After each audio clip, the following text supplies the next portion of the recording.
بسم الله الرحمن الرحیم. الحمد لله رب العالمین و الصلاة و السلام علی رسول الله و اهل بیته الطاهرین و صحبه المنتجبین. رب اشرح لی صدری و یسر لی امری واحلل عقدة من لسانی یفقهوا قولی. تا اینجا ما با دو مطلب آشنا شدیم. یکی اینکه هستی، عالمی هستی آفریدگاری دارد، خدایی دارد. مطلب دوم که با آن آشنا شدیم این بود که این خداوند، این آفریدگار دارای صفت‌های می باشد که گفتیم که در اصطلاح به اینها صفات ثبوتیه می گویند، یعنی صفت‌هایی که خدا دارنده آنهاست که بحثش در درس‌های قبلی گذشت. مطلب دیگر که با آن هم آشنا شدیم این بود که یک سلسله صفت‌هایی هست که ما ذات الهی را، ذات خداوندی را از آنها پاک و بری می دانیم که در اصطلاح با آنها صفات سلبیه گفته می شود. خب در بحث خداشناسی یک دو موضوع هست که آن هم مهم است، از مباحث خیلی مهم است که به آن خواهیم پرداخت و امروز درس های همان را از همانها شروع میکنیم و آن بحثی توحید است.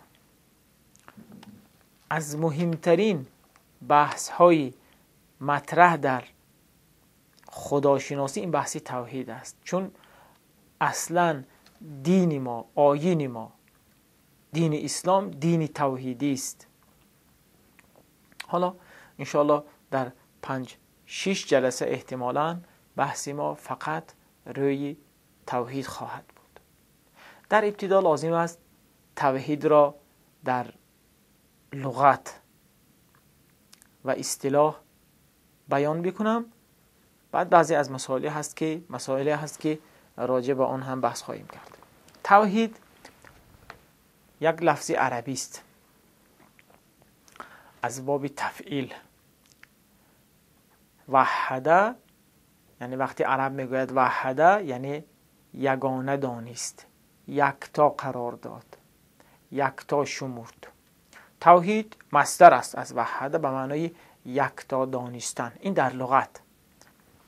اما در اصطلاح توحید یعنی این که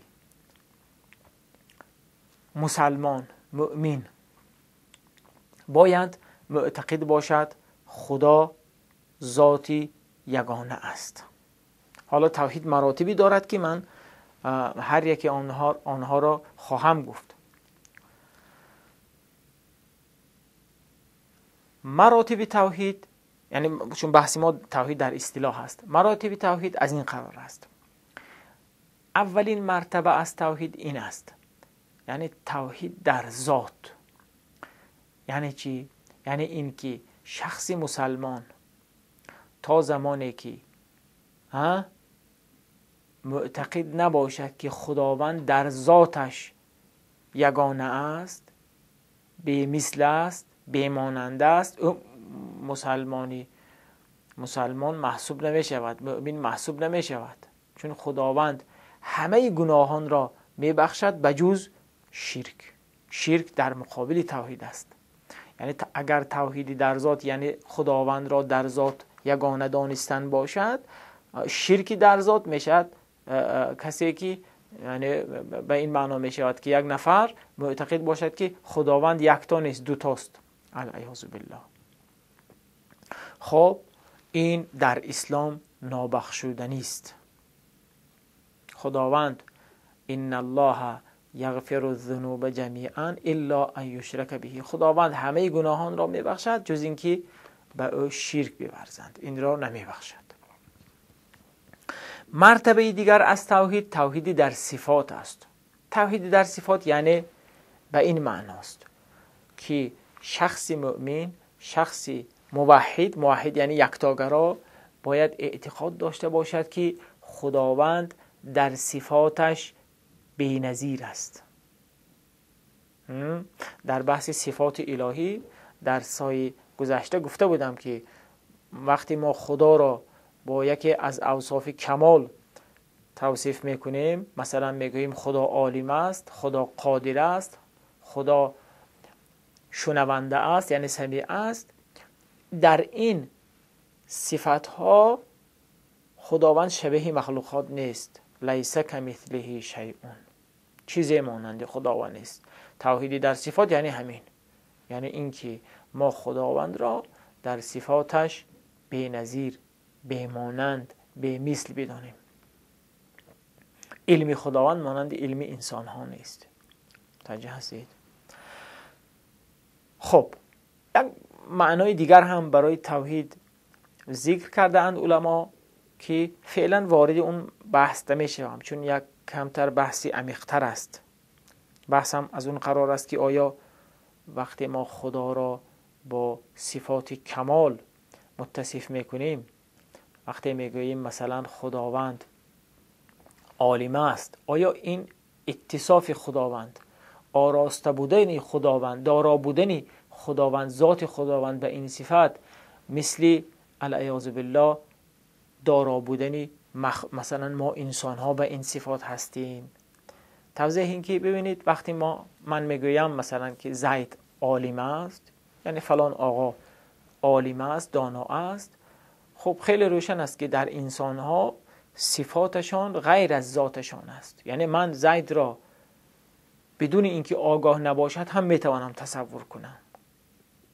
آگاهی علم برای زید و تدریج حاصل شده، یعنی به عبارت دیگر بر ذات او عارض شده. حتی علم های لدنی هم که برای انسان ها قائلیم، برای اولیاء الله، برای انبیا، این علم ها هم یعنی اینها قابل تفکیک هستند. خب اما در مورد خداوند وقتی میگوییم خداوند عالم است، آیا صفات او غیر ذات او هستند؟ خب اگر ما معتقد باشیم غیر ذات او هستند، در این وقت ترکیب پیش می آید و درس قبلی گفتیم که ذات الهی مرکب نیست، بسیط است. لذا علما بحث های مباحثی مختلف را مطرح کردند و اختلافاتی هم هست که لازم نیست من وارد شوم به اون بحث ها، خیلی هم لازم هم نیست. همین مقدار کافی است در مورد بحث توحید صفاتی، همین مقدار، همین اندازه کافی است که ما باید معتقد باشیم که خداوند در صفت‌هایی که به آنها متصف است، صفت‌هایی که دارد، خداوند بی‌مانند است. همین مقدار کافی است. یک مرتبه از توحیدی در ربوبیت است. توحیدی در ربوبیت، البته پیش از توحیدی در ربوبیت ما یک توحیدی در خالقیت هم داریم. خب موحد توحید از نظر اسلام فقط به توحیدی در ذات و توحیدی در صفات پایان نمیپذیرد، بلکه ما یک مرتبه دیگر داریم که آن را به آن میگویند توحیدی در خلق یا توحیدی خالقیت و آن به این معناست. موحد، مسلمان، مؤمن باید معتقد باشد که هر فعل، هر پدیده، هر امری که در جهان هستی اتفاق می افتد، رخ می دهد، اینها همه فعل خداست. این هضمش کمتر سخت است، اما این یک واقعیت است که من حالا شرح خواهم داد. یعنی من مسلمان، من موحد باید معتقد باشم که تمام افعال، تمام کارها، حتی جنبیدن یک درخت، یک برگ، هر کاری که در هستی اتفاق می افتد، رخ می دهد، اینها همه کار خداست. الله خالق کل شیء، خداوند آفریدگاری، پدید آورنده همه چیز است. خب در این مورد حتی از نگاه اسلام، توحیدی که اسلام مطرح میکند در همین زمینه، در مرتبه توحیدی در خالقیت، حتی در مورد فعلها و کارهای اختیاری ما انسانها هم صدق میکند. به این معنا که از دیدگاه اسلام، اون جهان بینی توحیدی اسلامی، از این دیدگاه باید ما معتقد باشیم که این کارهایی که ما با اختیار خودمون انجام میدیم، با اراده امان، این کارها خالقش، پدید آورنده اش، انجام دهنده اش خداست. یا وقتی خدا میگه الله خالق کل شیء، خداوند پدید آورنده همه چیز هاست، خب اینم یک شیء است. همین کاری که شما همکنون از شما صادر می شود، شما انجام میدهید، خب پدید آورنده اش کیست؟ خداست. از نگاه جهان بینی توحیدی اسلامی همین است. سوالی که اینجا مطرح می شود، این هم خیلی در میان مکتب‌های اعتقادی اسلامی بحث شده است و اختلاف هم هست. حالا من به گونه خیلی ساده اینها را توضیح خواهم داد. سوالی که در این میان مطرح می شود این است: اگر ما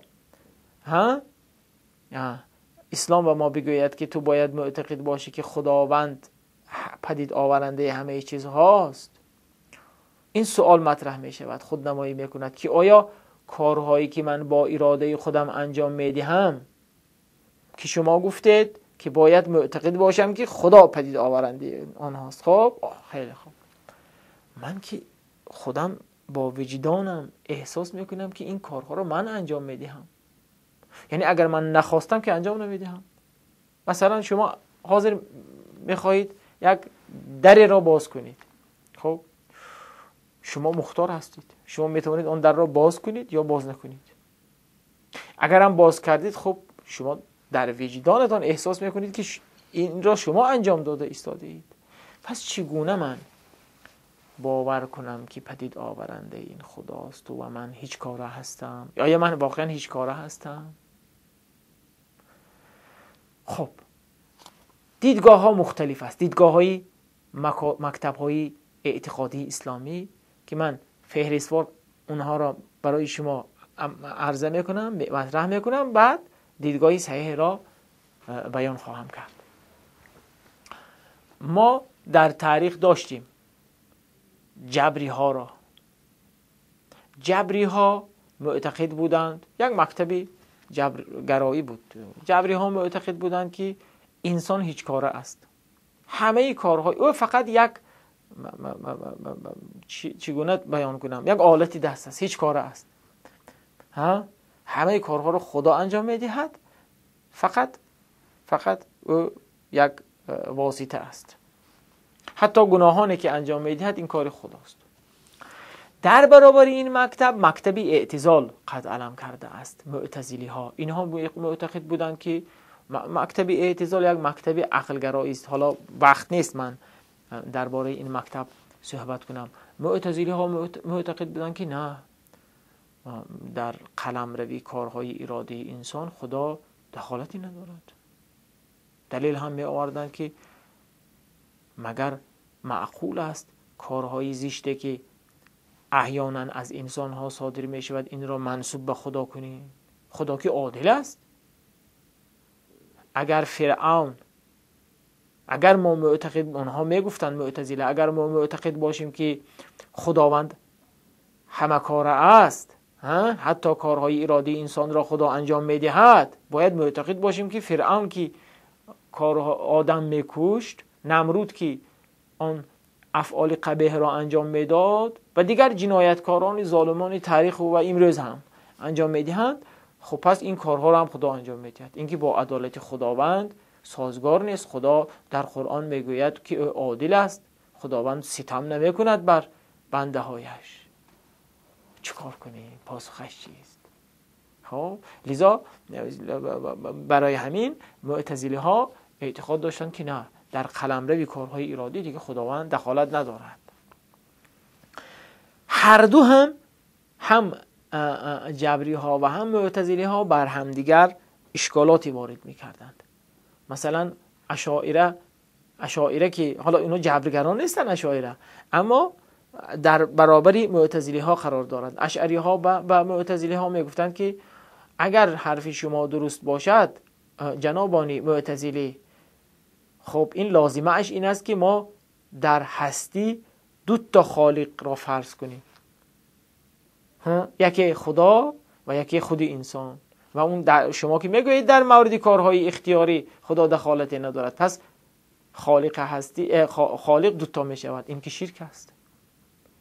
در برابر آنها هم اشکالات مطرح میکردند و اینها معتزله میگفتند که خب اگر حرف شما را قبول کنیم چی؟ آیا مسئله حل میشود؟ شما که میبینید کارهایی که انجام میدهید با اختیار خودتان انجام میدهید، چگونه به خدا نسبت میدید اینها را؟ ببینید اینها با هم تاختند. من انشاءالله در بحثی آینده، در بحثی بعدی، دیدگاهی درست در این زمینه را برای عزیزان مطرح خواهم کرد. فعلا وقتی بحث امروزی ما تمام شد. خدا حافظ همه شما.